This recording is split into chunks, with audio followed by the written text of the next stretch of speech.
poor children are deserting the government schools and going to private schools. Absolutely. Even the teachers of government teachers are going to private schools. They're not going to government schools. And we are acting as if it's a non-problem.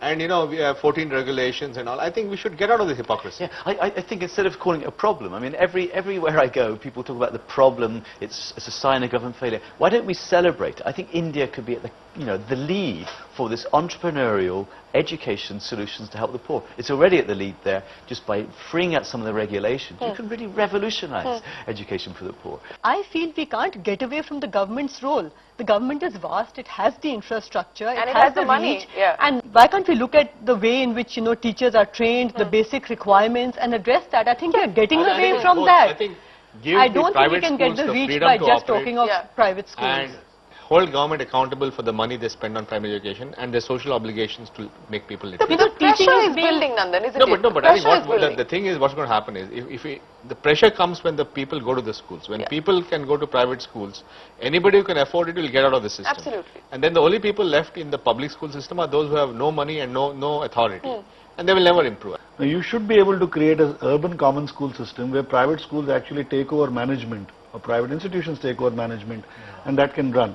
Even in the rural areas, I was in Bihar in one village, and the community basically told me, the leader of the community, Ram Pyare Singh, told me, we've constructed this school since 2003 with SSA money. It was a beautiful school, very well constructed, standard SSA design, but it was obvious that they had taken care. The only government teacher appointed there was one head teacher, but this was a 1 to 8th school. And they said all other teachers are volunteers from the village. I was shocked. I said, it can't be. But that was the record. They said, we don't want the government teachers. I said, shall I go and tell the Patna people, so please don't do that. Told the Bihar government, why don't you give them a per child grant to run the school? This is how community schools were once upon a time.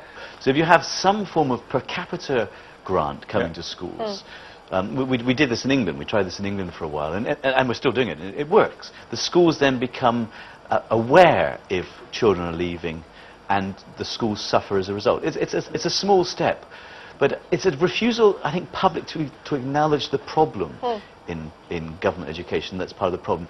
Privately, people are very upfront. I'm an outsider. I had a senior official, I won't mention his name, but a senior official in the national government told me there's not one single parent in India today who sends his children to a government school by choice. Told me that frankly.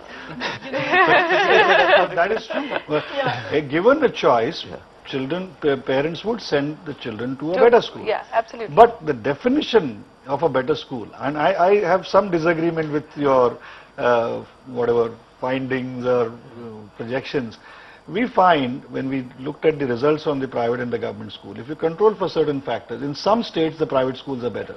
And in some states, the private schools are not necessarily better than the government schools, because the government schools are getting better.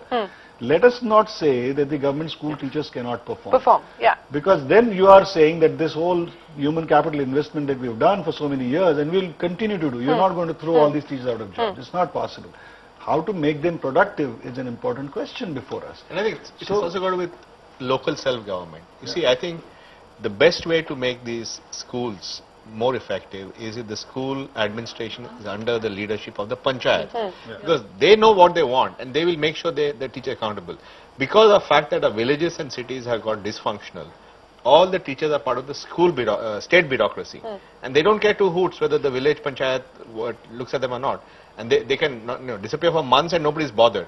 So I think placing these schools under the direct local management is a very integral part of the solution. The point I was trying to raise earlier is that the government is well aware, one, there is a fallacy that they've got schools on the basis of distance, not on the basis of population. So the whole student-teacher ratio is getting completely skewed. In a more populated area, in a more populated village, you've got 50 students to one teacher.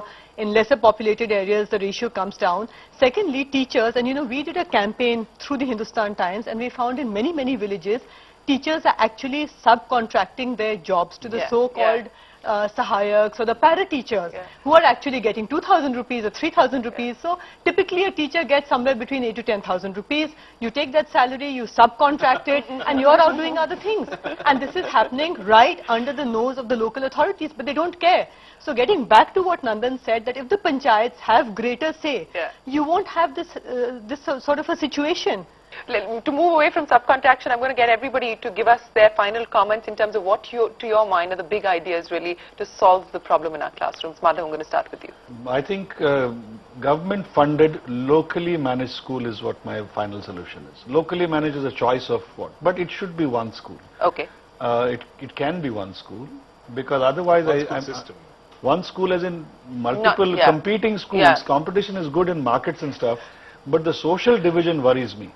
The second part is I think government has to recede, decentralization is required, and apart from these kinds of private entrepreneurial things, there is a lot of nation building effort that has to go into the schooling.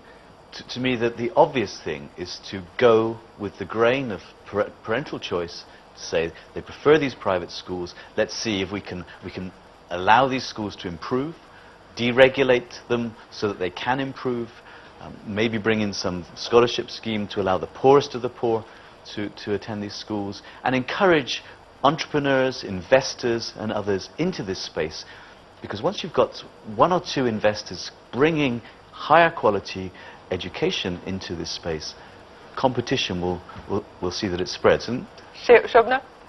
Two things. I think the private sector definitely needs to be encouraged in terms of removing some of the regulatory issues which are there. I also think that perhaps something in the form of a tax break, if one were to get into education, is something that the government ought to look at to encourage the private sector.